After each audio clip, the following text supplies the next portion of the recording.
économie moom je pense que ni pour ñëpp la loo xamante ni société bi war nañ ko comprendre nit ñi war nañ ko mën a comprendre yi tamit donc dañuy sawar ci répondre ci invitation yu mel nii pour ñu partager joxe suñu point de vue par rapport à l'actualité économique du moment. am mbégte dalal ko aussi sunu plateau di wax ni mbokku internet yi bu ngeen mënee am des questions yoo nga xamante ni mën ngeen ko poser au cours de l'émission bu ko defee rek ki nga xamante ni nii moom la ñu daal di invité di Babacar Gaye mu mën ci indi des précisions wala indi ci ay réponses yi ngeen a mën a daal di déglu. donc monsieur Gaye sama première question dama koy dooree rek ak li nga xamante ne ni moo di plan wala sax conseil présidentiel bu njiitu réew mi Macky Sall son excellence defoon fële ca Diamniadio lépp jëm ci li nga xamante ne ni moo di relancer waat économie bu Sénégal gis nañu mbas mi di Covid 19 dafa doon li nga xamante ni dafa def benn impact bu doy waar ci réewum Sénégal donc bu ñu fi duggee pratiquement suñu économie dafa nërmeel dafa daanu ba ñu wax moins de 1% ci ñenn ci ay ñi nga xamante ni ci wàllum koom la ñuy daal di yëngu tey jii ñu gis njiitu réew mi dem ci Diamniadio dajale ñi nga xamante ni ñoo di ay partenaires am waa secteur privé bi ak ñeneen ak ñeneen lépp jëm ci li nga xamante ne nii moo di relance économique bu Sénégal tey li ma lay laaj est-ce que tey c'est la bonne voie wala yoon bu baax la tey jii li président woote pour mën a relancer waat économie bu Sénégal. waaw xam nga bu ñu waxee relance rek c'est parce que choc amoon na xam nga nit bu ñu la dóoree nga daanu foog nga jukk moo indi terme relance bi donc économie nag moom noonu lay demee à chaque fois du lu bees du loo xamante ni démb la xew ni après demain la xew mais lu yàgg la loo xam à chaque fois rek économie dina jot benn coup bu méttee métti bu mu xaarul woon bu daanoo nag li ñuy xaar rek mooy fexe ba jëkkati ko yaakaar naa nag moo tax président ci leadership am mu fexe woon ba convoquer ni ñu tuddee les acteurs de la vie économique ci Diamniadio pour ñu waxtaan sur la relance économique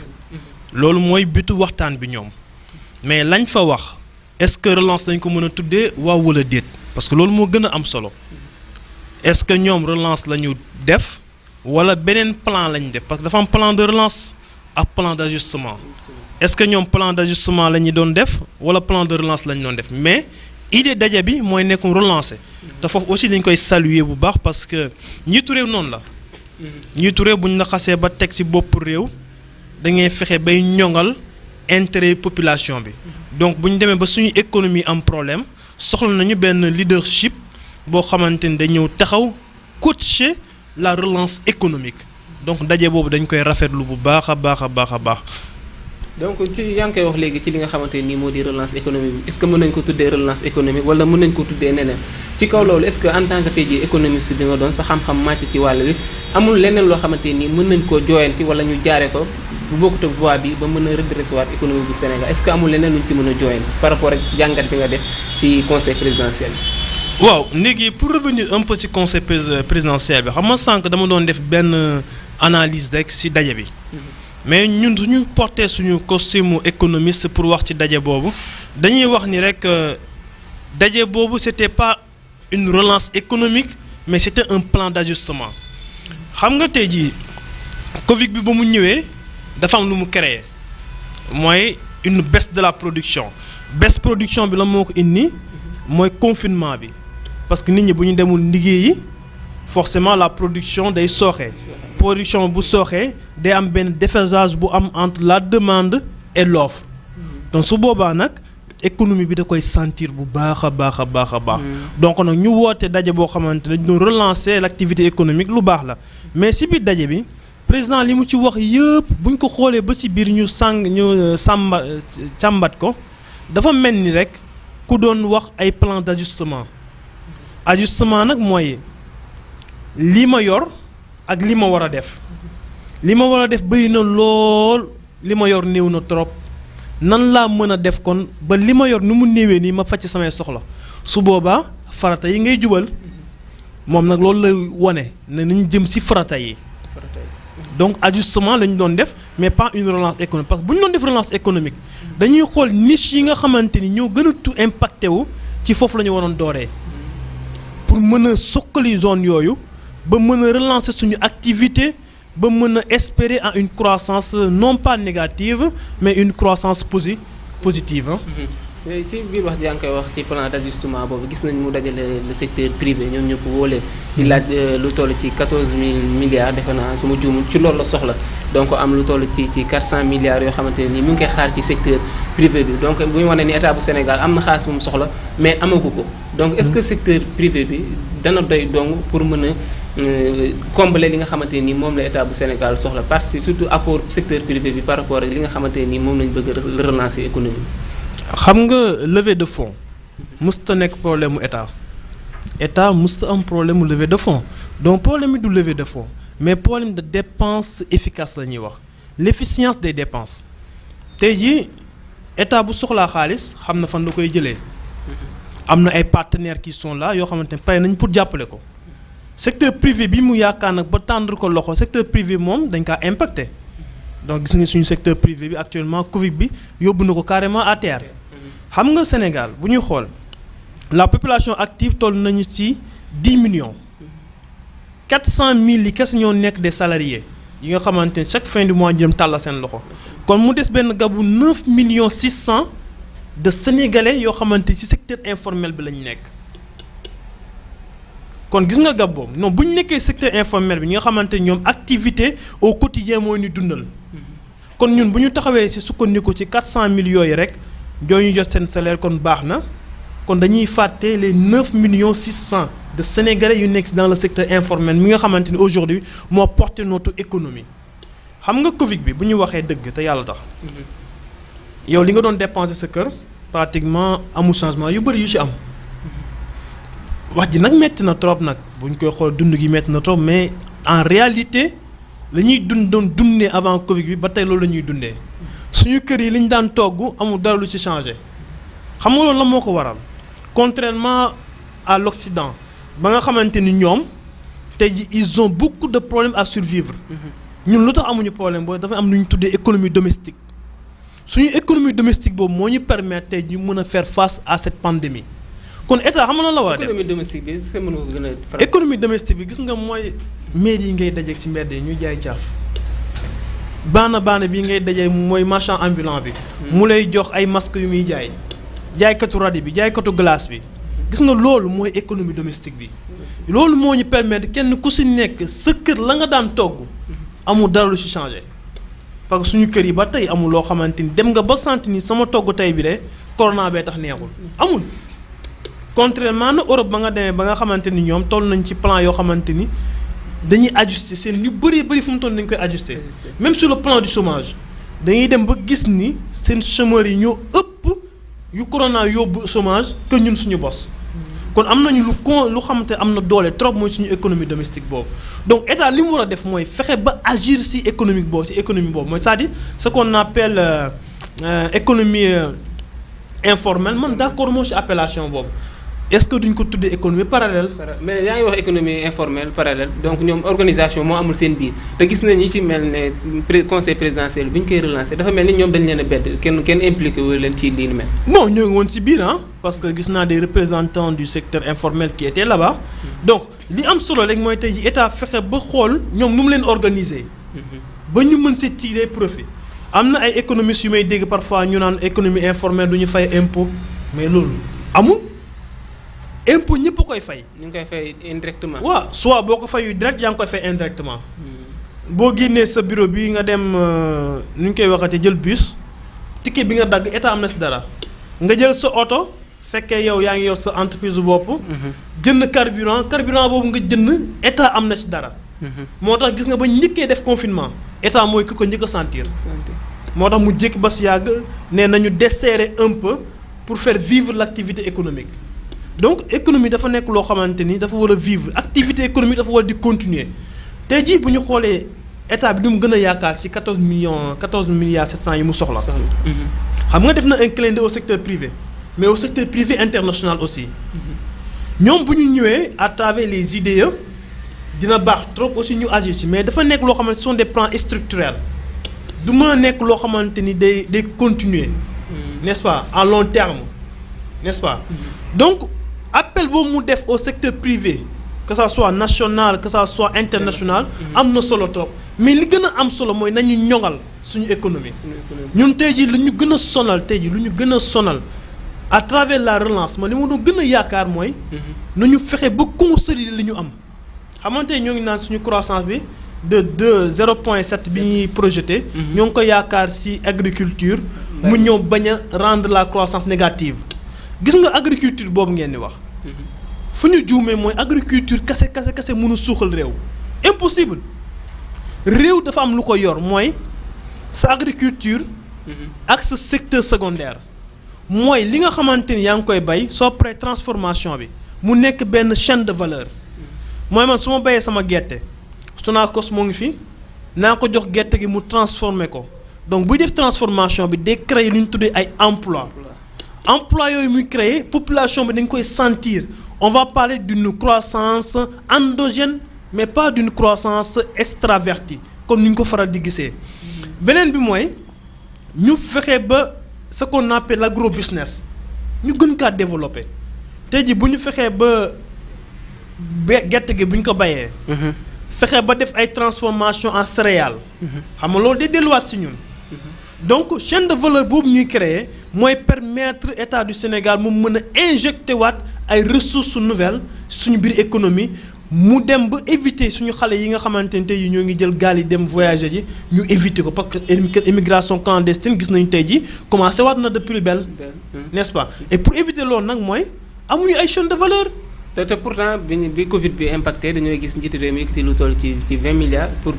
soutenir ko wala def ko ci li nga xamante ne nii moo di wàllum agriculture pour mën ko joyanti mais jusqu'à présent affaire bi day mel ne dafay am fu muy tagee du nangu du sotti. parce que le même en fait c'est le même système. agriculture bi kase du sottil mbir yi. il faudra nga am agriculture d'un côté nga am beneen secteur boo xamante moom la ñu tuddee agro business mooy li ngay jilee fee nga mën def transformation boobu. gis nga loolu mooy créer de l'emploi loolu mooy tax jeunes yi mën cee gis seen bopp bu loolu amul franchement parlant dañuy yàq suñu bopp te xam nga loolu lañ koy gën a yàqee. mooy gerte gi ñu bay bu ko Sonacos mënuñu jënd chinois yi ñoo koy jënd. bu ko chinois yi jëndee seen dëkk la ñuy dem transformer ko en céréales delloo si ko suñu réew jayaat ñu ko lu gën a cher te lu gën a grave encore comme ñoom am nañu ay chaîne de valeur foofu mooy c'est-à-dire des agro business yuy transformer ak gerte gi ñuy bay fii. bu ñuy dem dañuy yóbbaale suñuy doomi réew xale yi dem ci ay gaal am ñu bëri ñoo xam ne dañ ciy dee en cours de route am ñoo xamante bu ñu eggee dañ leen di exploiter ñenn ñi jaay nañ leen libi donc loolu lépp yu indi mooy recherche d'un avenir meilleur mais avenir meilleur boobu ñun suñu gouvernement yi mën nañu ko jox mais nañu créer des chaînes de valeur nañu fexe ba am chaîne de valeur boo xamante ni baykat bi su paree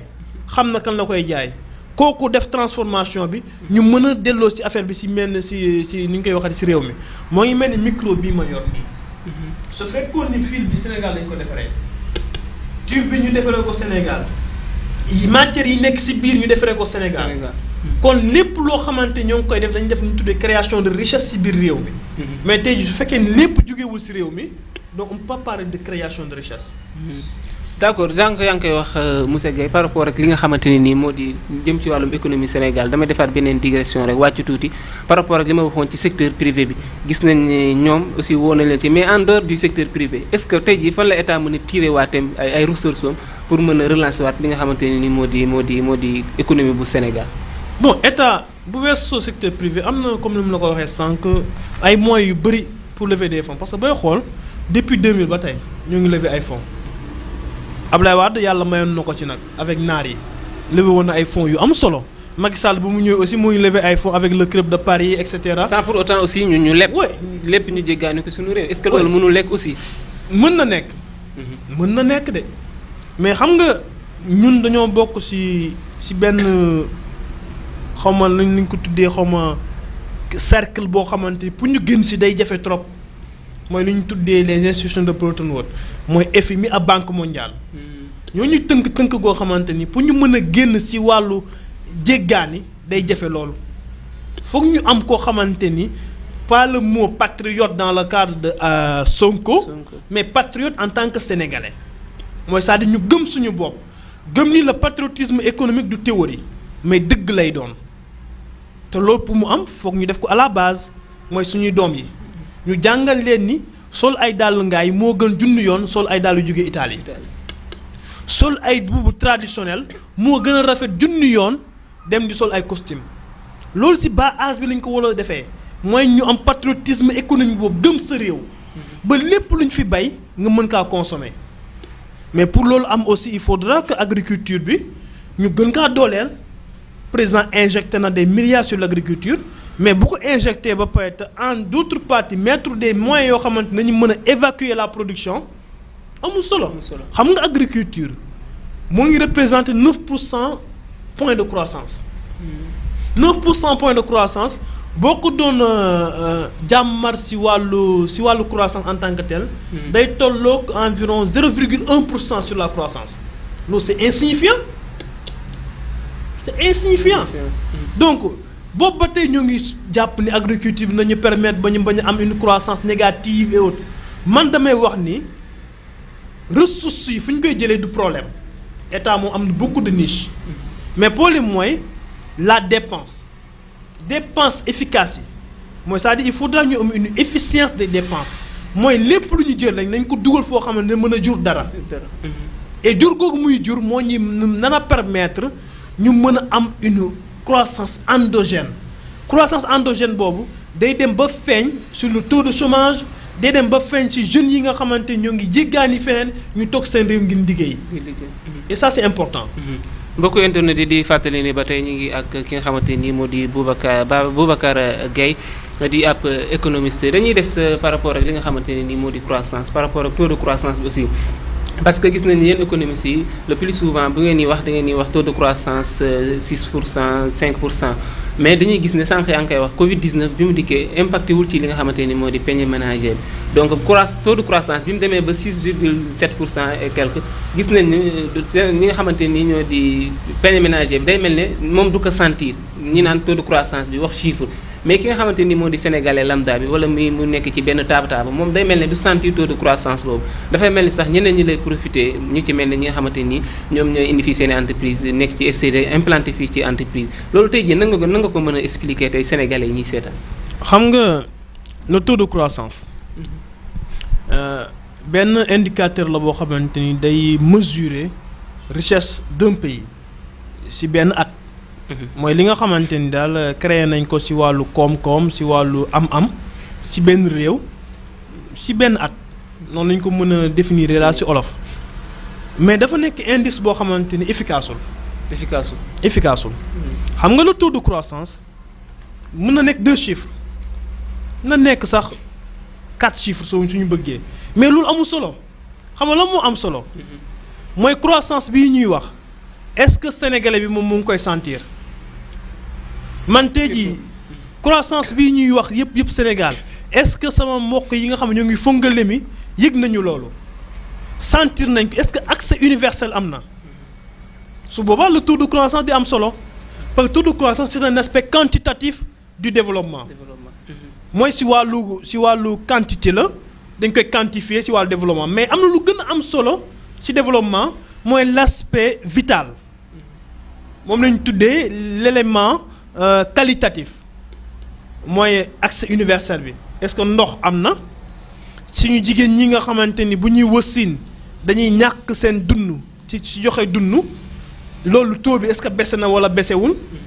donc plateau médical bi est-ce que baax na wala baaxul yooyu la ñu gën a xaare état ci muy communiquer sur une croissance de 2 chiffres ou bien une croissance à 3 chiffres ou 4 chiffres. mais pourquoi yéen ñi nga xam ne la seen xam-xam màcc ci ngeen di bàyyi état bi di prôner loolu tout le temps di gëmloo ne croissance bi àgg na temps alors que sénégalais yi ñu ngi souffrir ci yenn côté yi li tax du ngeen est-ce que amul ay propositions yoo xamante ni mën ngeen ko teg pour mën ko joyante. xam nga dafa am ñaari pouvoir dafa am le pouvoir économique entre guillemets et le pouvoir présidentiel entre guillemets le pouvoir politique ñaari pouvoir yooyu mënuñoo fexe ba juboo économiste bi moom li muy wax. tegu ko su des promesses électorales moom li muy wax ci li mu jàng la xam ko di ko jëfe wax xalaatam président li mu digoon benn gox bee lay xool est-ce que loolu dinaa ko mën a matale waaw walla déet donc moo tax à chaque fois ñaari kii yooyu dañuy wute ñun nag suñu rôle franchement parlant ak lu ñu mënti wax temps yi économistes yi ñu ngi génn ñu bari ñoo ngi bàyyi seen labo yi di ñëw sur les plateaux di wax mën nañ ci citer ku si mel ni docteur professeur Babacar Sène docteur Khadim Bamba Diagne ñoo ngi leen di nuyu de passage. Donc am na énormément d'économistes yi nga xamante ni ñoo ngi ciy wax bu baax a baax joxe seen ay points de vue mais nag économie dafa nekk loo xamante ni dafa libre boo nekkee économiste gëm sa xam-xam xam li ngay wax am foo ko teg parfois pour nga être coloré politiquement day jafe. li nga mën rek mooy wax sa xalaat. Gouvernement bi bu la gisee mën na la woo nga conseiller ko ci wàllu économie mu jëfee bu la gisu yu tamit yow nga wax sa xalaat rek ñoom ñooy xam nga ñoom ñoo yor nag seen nu ñu koy waxatee le mot de la fin. ñoom ñooy xool naka la ñuy doxalee mais quand même yàgg la ñu wax ni bàyyi leen di communiquer sur l'aspect quantitatif du développement mais day leen communiquer sur l'aspect qualitatif du développement. mooy c'est-à-dire ngeen xool ba xam ndax plateau médical bi baax na jàng bi est-ce que jar na ñuy génnati suñu doom yi Europe. ñuy jàng ji foofu est-ce que am na adéquation bu am entre formation bi ñuy def ak le milieu professionnel loolu la ñu gën a xaaree état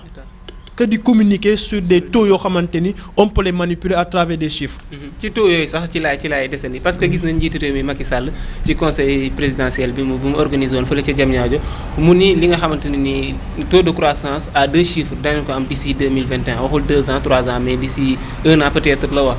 te gis nañ ni li nga xamante ni moo depuis 2012 ba léegi taux de croissance bi mënul yéeg à 2 chiffres donc moom fan la sukkandiku nga yaakaar ni pour mën a wax loolu est-ce que loolu aussi dana mën a nekk. Bon xam nga le président on peut dire que c'est le Sénégalais le plus informé ah. Donc moom lépp lu xew ci réew mi yëg na ko bu yàgg parce que am na ay ministres yu ko ciy jàppale am na ay directions yu ko ciy jàppale donc su ko waxee mën na am na fu mu ko teg mais ñun suñu analyse. Pour ñu egg à 2 chiffres dina jafe xamul tax croissance bi tant que ñoo ngi koy teg sur les services mooy c'est-à-dire secteur tertiaire bi dina jafe loolu pour ñu atteindre les deux chiffres dëkk encore une fois depuis su bëggee dox ñaari secteurs yi ñoo koy doxal le secteur primaire et le secteur secondaire loolu mooy dëgg su boobaa. Même bu ñu amee croissance benn chiffre sax taux de croissance à 1 chiffre dañ ko sentir ñun parce que on va parler d'une croissance endogène boo xamante ni ñun ñoo ko créer suñu bopp si ñun lay delluwaat mais même bu nekkee 2 chiffres alors que nous avons un régime dictatorial répartition bi nekk entre le dictateur et sa famille kon amul sens. D'accord. Taux de croissance na nekk 4 chiffres mais su fekkee il n'y a pas une bonne répartition des ressources ba tey. du am benn impact sur la population. kon jàpp nga ne répartition des ressources amul. Bon si Sénégal on peut pas dire qu'il y a une répartition équitable des ressources. amul parce que on peut pas parler de croissance avoisinant les 7 n'est-ce pas et que aujourd'hui am na ay Sénégalais yuy sonn ci naan ndox mu sell. ba ci Dakar gii dégg naa Dakar gii am na ay Sénégalais yu sonn ci yoo xamante amuñu eau potable xam nga loolu musiba la am na école yoo xamante ni jàng bi demeewul noonu loolu musiba la. am na ay bërëbu liggéey ay bërëbu fajukaay yoo xamante ni boo fa demee tey jii duñ la jël parce que amuñu matériel bu ci war donc yooyu yëpp suñu bëggee jaay ñu ñun benn croissance de 2% ou bien benn croissance de 2 chiffres autant pour moi bon damay naan illusion économique la te illusion économique baaxul. illusion économique d'accord illusion économique baaxul mais dañuy des ci wàllum koom mais cette fois-ci dañuy wax par rapport ak li nga xamante ni moo jëm ci koppar parce que Sénégal le plus souvent dañuy gis ne. dañuy annoncer des milliards yoo xamante ni dañ koy investir ci dara par exemple mais au final du ñu gis mu am benn impact ci ñi nga xamante ni ñoo di population bi alors que en tant que économiste tey jii blocage bi fan la nekk foofu te dañuy yëkkati xaalis bu bari des milliards investir ko ci benn secteur alors que loolu du avancer. loolu mooy rejoindre li ma waxoon sànq rek sur les dépenses inefficientes. waaw doon nga ko wax sànq. oui xam nga dépenses si les dépenses sont inefficientes kenn du ko sentir. moom mentee jii yow boo liggéeyee ba fin du mois ñu fay la liñ la fay nga yëkkati ko dem jox ko sa coro du feeñ ci yow xam nga boo ko joxee sa yaay sax mu ñaanal la am solo quelque temps après affaire bi dooleeku nga jox sa waajur bu góor mu ñaanal la affaire bi am baraka mais su fekkee na nga kaa jël sotti ko say coro du feeñ fenn ci yow te bis bu jeexee ñu dem bala noonu rek la demee. État bi lu mu am ci ressource su fekkee dugalu ko fi mu ko war a dugal ba tey loolu la ñuy sentir ba tey moo tax boobu ba tey ñaata milliards nga fi dégg Covid bi budget bi ñaata la woon 1000 milliards anamu est-ce que gis nañ ko yaa naan d'autres secteurs yoo xamante ni dépensé nañ ci ay milliards yi milliards mais gisuñu ko parce que tout simplement les dépenses ont été inefficientes waxuma la dépenses efficaces des dépenses inefficientes c'est-à-dire xam nga dépense inefficiente mooy ñu jox la par exemple 1000 francs nee na demal marché ndugg ji nga dem marché ba ngay ñëw ñu xool ni pañe bi rafet na rafet goo xamante ni 1000 francs bi ñu la jox xëy na da nga see dolli wala xam nga noo ko gérer loolu lañ naan def nga dépense efficiente mooy si lu ndaw loo am rek dugal nga ko si lu am njëriñ mais su fekkee ni nag dañ laa jox 1000 francs nga dem marché ñëw temps bi nga fa def yàggul c'est-à-dire def nga fa benn diiru 5 minutes ñëwaat day naan dépense efficace la efficacité par rapport au temps la efficience par rapport au coût te ñun lu ñu gën a soxla mooy l'efficience parce que ñun lu ñu am bariwul te la ñu soxla dafa bari. d'accord donc efficience rek la ñu soxla ñun. d'accord Moussa Gueye technicien bi mi ngi may signaler temps bi léegi ñu jeex mais balaa ñoo jeexal rek dañuy aborder par rapport ak question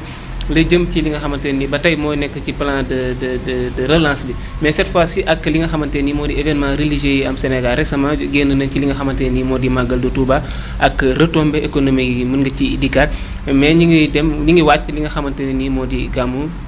ci kanam tuuti sax xalifa bi dana ci prononcé donc ma la doon laaj par rapport ak loolu est-ce que lii nekkul benn moyen boo xamante ne nii mën nañ fi jaare relancer waat économie bi ci màggal Touba ak gàmmu gi ñu jëm.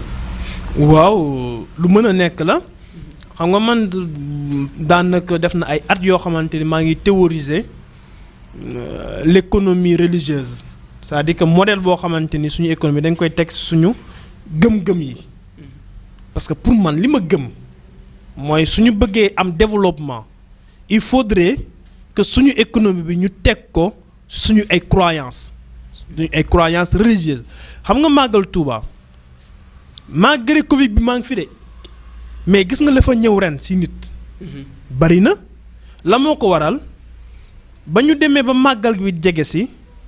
dañoo gis ni cas yi nombre de cas yi dañoo baissé donc ñu bëri am motivation dem màggali te buy dem màggali Touba day nekk carrefour de l'activité économique du Sénégal mooy c'est-à-dire ñëpp dañ fay daje xam nga ñun en Afrique dañoo am lu ñu tuddee économie de marché mooy économie boo xamante ni day sukkandiku ci jënd ak jaay Touba nag day nekk benn centre boo xamante ni day dajale jaaykat yëpp ak jëndkat yëpp ci benn période même bu dee ñaari fan ñetti fan moo tax am na benn docteur bu ñu tuddee Astou Diagne bu ci def liggéey bu mucc ayib sur les impacts du grand magal de Touba sur notre économie mu nekk université Alioune Diop de Bambey en 2016 waxoon ni màggal gi rek dina dajale lu toll ci 250 milliards de francs CFA. ci suñu économie. xam nga loolu lu am solo la. kon tey jii màggal Touba bi je pense que ni autorités yi mën nañ ko jël comme pivot de relance économique. mën nañ ci inspiré wu parce que gis nañ ñi ngi jot information sax que ni Tivaouane du ñu organiser ren li nga xamante ne nii